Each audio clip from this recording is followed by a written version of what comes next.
Sumainyo ang Panginoon. At sumaiyo rin. Ang mabuting balita ng Panginoon ayon kay San Lucas. Papuri sa iyo, Panginoon.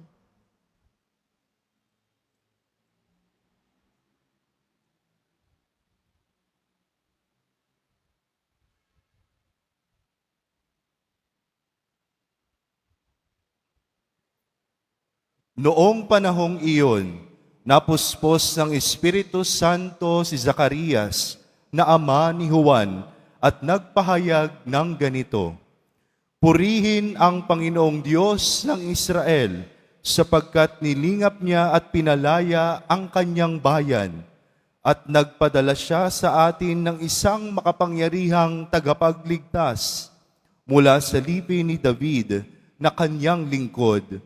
Ipinangako niya sa pamamagitan ng kanyang mga banal na propeta noong una na ililigtas niya tayo sa ating mga kaaway at sa kamay ng lahat ng napopoot sa atin. Ipinangako rin niya na ang kahahabagan ang ating mga magulang at aalalahanin ang kanyang banal na tipan. Iyan ang sumpang binitiwan niya sa ating amang si Abraham, na ililigtas tayo sa ating mga kaaway, upang walang takot na makasamba sa Kanya, at maging banal at matuwid sa Kanyang paningin, habang tayo'y nabubuhay. Ikaw naman, anak, ay tatawaging propeta ng kataas-taasan, sapagkat mauuna ka sa Panginoon, upang ihanda ang kanyang mga daraanan at ituro sa kanyang bayan ang landas ng kaligtasan, ang kapatawaran ng kanilang mga kasalanan, sapagkat lubhang mahabagin ang ating Diyos, magbubukang liwayway sa atin ang araw ng kaligtasan, upang magbigay liwanag sa mga nasa kadiliman at nasa lilim ng kamatayan, at patnubayan tayo tungo sa daan ng kapayapaan. Mga kapatid, ang mabuting balita ng Panginoon. Pinupuri ka namin, Panginoong Heso Kristo. Magsiupo muna po ang lahat.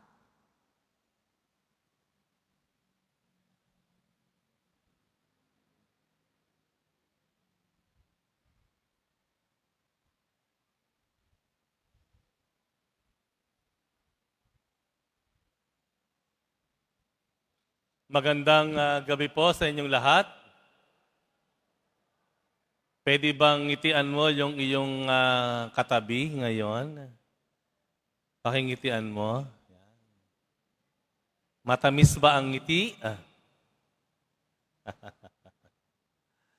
Lalo na kung nag-iisa ka na nagsisimbang gabi lagi, no? Lagi ka na lang nag-iisa, tapos ngumiti yung katabi mo. Baka siya na. Yan po ang masarap sa ating pagiging isimbahan. You are never alone. Meron ka laging kasama na sumasamba, nagpapasalamat, nagbubuhos ng kanyang kalooban sa Diyos. At dahil ngayon ay ikasyam na ng simbang gabi, sino po dito ang nakakompleto? Taas ang kamay. Talaga naman. May nginig pa, ha? Sino dito ang hindi nakakompleto? Taas ang kamay. Half lang. Half. Kalahati lang. Alam po ninyo, kahit po kayo nakasyam o hindi, kahit sabihin niyo po ngayon ay ikasyam na simbang gabi na, hindi pa rin po tayo tapos. Hindi ito ang katapusan. Sa katunayan, ito pa lang po ay simula. Pangkaraniwan pong eksena sa simbang gabi, sa mga simbahan, pag simbang gabi talagang punong-puno, siksikan. Yung ibang simbahan pa nga mainit. Dito sa atin, kahit sabihin mong nasa pusod tayo ng Kamaynilaan, ay hindi naman tayo naglalagkit kahit papaano at hindi tayo nagkakadikitan. Ano po? Ayan, ano. Punong-puno. Talagang simbang gabi. Lahat. Eto kanyo, nung Pasko na. Ayan. Nung Pasko na. Aasahan mo, lahat ng nagsimba. Simbang gabi. Dagsa sa Pasko. Yun ang birthday eh. Kumbaga, yun na yun eh. Yun ang pinaghahandaan ng siyam na simbang gabi, yung araw ng pagsilang ng Panginoon. Di ba? Yun eh.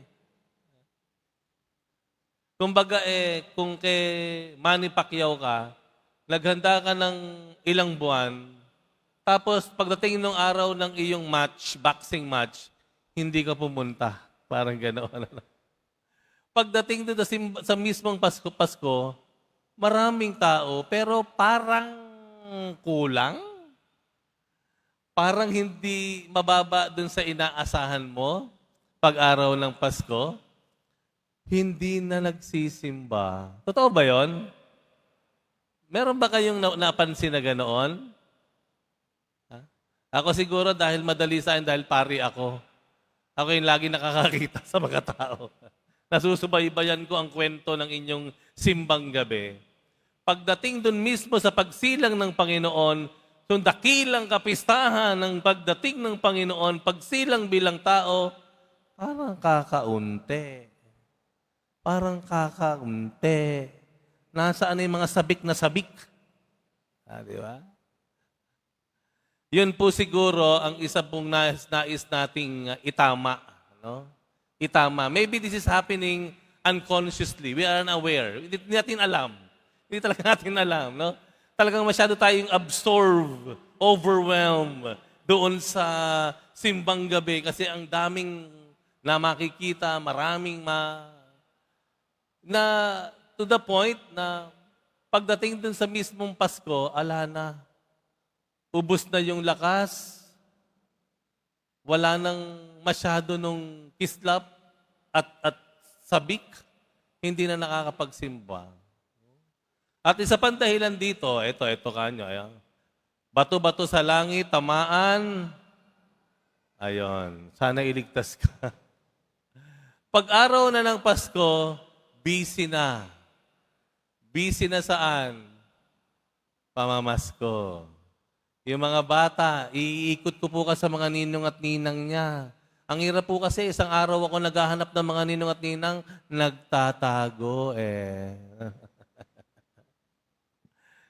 Tado na sa mga bahay, excited na sa pagluluto. Sa sobrang excited sa pagluluto para sa mga darating na mga mahal sa buhay, hindi na nakapagsimba. Hindi na nakapagmisa. Nangyayari, hindi. Lahat tayo kahit pa paano, no? Kahit minsan ay nakagawa ng ganoon. Yun ay isang dapat nating itama po. Ating itama. Dapat nagbi-build up yung excitement natin. Hindi natatapos na ika-siyam na gabi, na simbang gabi. Kung hindi, it will find its summit doon sa mismong dakilang kapistahan ng pagsilang ng Panginoon. Kung punong-puno ang simbahan ng simbang gabi, dapat doon sa mismong Kapaskuhan, punong-puno. Dahil yun na mismo ang pagdiriwang. Parang anak mo, pinaghandaan mo yung birthday niya. Bili kayo ng mga party paraphernalias. Ikaw ay rumenta ng isang venue, ng isang lugar. Nagpa-cater ka. Naghanda ka ng mga giveaways. Biglang nagpakalat ka ng mga invitation. Pagdating ng birthday ng anak mo, ano mararamdaman mo kung may sumipot man, pero kakaunti? Maraming hindi dumating. Ano mararamdaman mo kung magulang ka? Naku, ang lungkot nun. Ang tsakit. Mas matsakit pa sa'yo kaysa sa anak mo. Mas malungkot ka pa kaysa sa anak mo kasi sana dito sila pumunta, pinaghandaan ko pa naman. Yan. Itama po natin iyan. Alam po ninyo, may dalawang uri ng pagtatapos meron sa mundong ito. sa karanasan ng tao. There are two kinds of endings. The first kind of ending, the happy ending. Masaya ang pagtatapos. At ang ikalawa, malungkot na pagtatapos. O halimbawa na lang, yung anak mo nakatapos ng pag-aaral sa kolehiyo. Wow, ang sarap. Natapos din. Nagpatayo ka ng bahay. Talagang iginapang niyong mag-asawa. Finally, natapos na. Ay, ang sarap. Yung inyong negosyo, nag-ipon kayo para sa mga kapital. Kumuha kayo ng pwesto, naganap kayo ng pwesto, pinaganda niya yung pwesto, nilagay niya yung mga merchandise ninyo. Unti-unti niyong nakita yung paghahanda ng inyong negosyo, ng inyong tindahan. Dumating yung araw, tapos na ang lahat. Ang sarap ng pakiramdam. Napakasaya. Pero naman sa kabilang banda, mga malulungkot na pagtatapos. Halimbawa, natapos na kontrata mo sa trabaho. Halimbawa, natapos na yung ilang buwan mong kontrata o ilang taon mong kontrata. Pagkatapos, kinabukasan, alam mo, last day mo ngayon, bukas, hindi mo alam kung ano ang gagawin mo. Masakit, no? Inaalala mo yung paano na yung mga ibabayad ko para sa aking pamilya, sa aming pangangailangan. Paano na yan? Di ba? At tapos na kontrata. Malungkot. Di ba? Natapos na halimbawa yung inyong relationship. Nagtapos ng hindi inaasahan ang inyong pagmamahalan. Ouch! Ouch! Yung bang hindi mo inaasahan, akala mo forever na siya. Yung pala, nagtapos kayo sa isang malungkot na breakup. Aray ko po.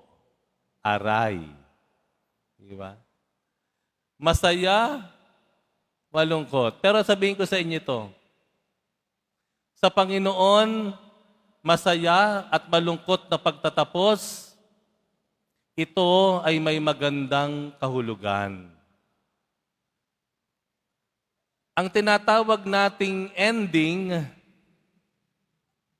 ang tawag ng Panginoon, beginning. Every ending is a beginning para sa Panginoon.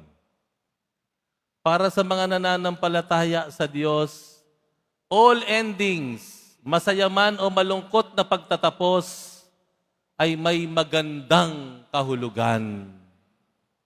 Dahil ito ay nakapaloob sa magandang plano ng Diyos. Naniniwala ba kayo doon?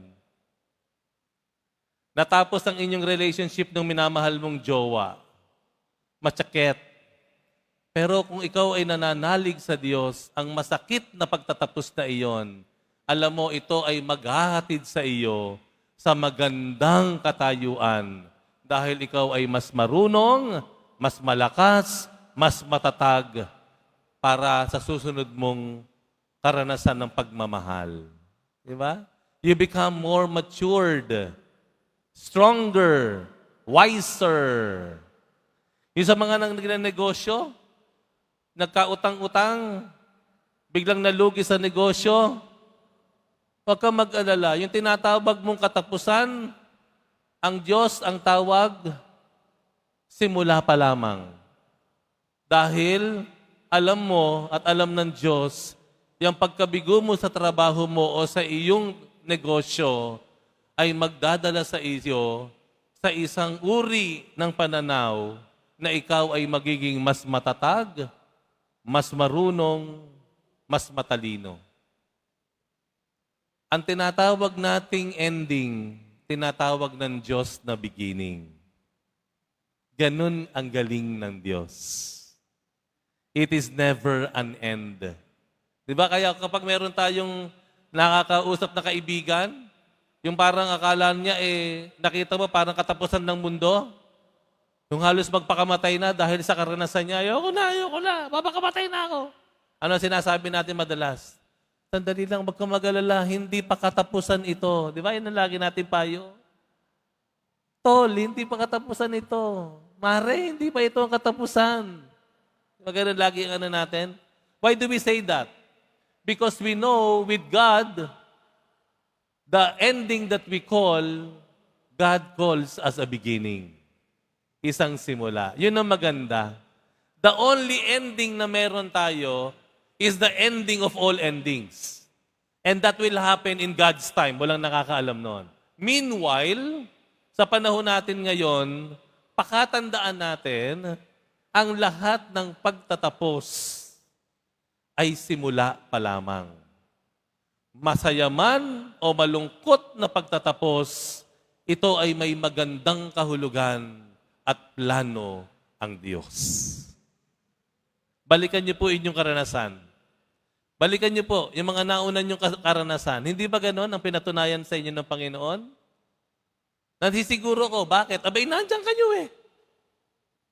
Andito kayo sa harapan ng Panginoon, nagpapasalamat pa rin.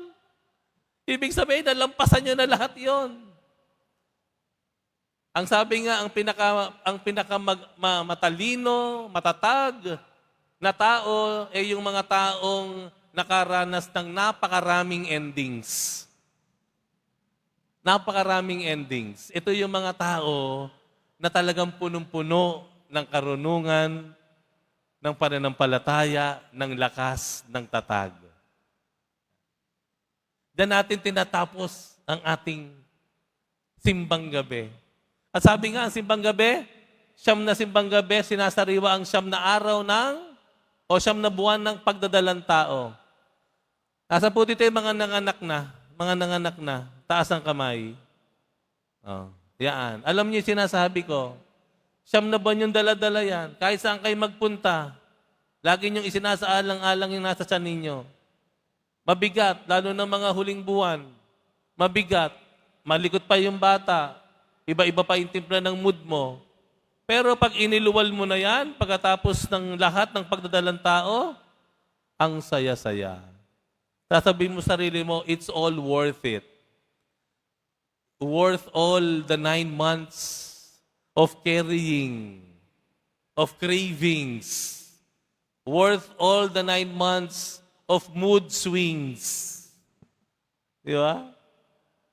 Of despair. Minsan may ganun pa, no? Of the depression. May ganun pa minsan. It's all worth it. Dahil sa bawat pagtatapos, ang Diyos may nakalaan na magandang kahulugan. Nakapaloob sa kanyang magandang plano. And I ask you now, ano po yung sa buhay nyo ngayon na tila nagtatapos na? Ano po yung sa buhay nyo ngayon na tila parang patapos na? Paalala ng Panginoon sa iyo, huwag kang mag-alala. Masaya man o malungkot ang pagtatapos na iyan, nasa kamay ka pa rin ng Panginoon. Magpapatuloy ka pa rin. At may patutunayan ng Diyos sa iyo.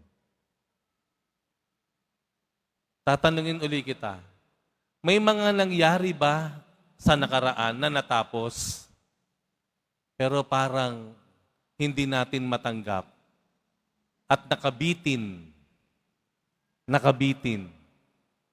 May mga nagtapos ba sa nakaraan, natapos nga yung pangyayari, natapos nga yung tao, hindi mo siya nakikita, pero yung ngit-ngit, galit, tampo, nandyan pa rin sa iyo. Tapusin mo na, huwag kang mag-alala. Patawarin mo na. Padaanin mo na. Padaanin mo na.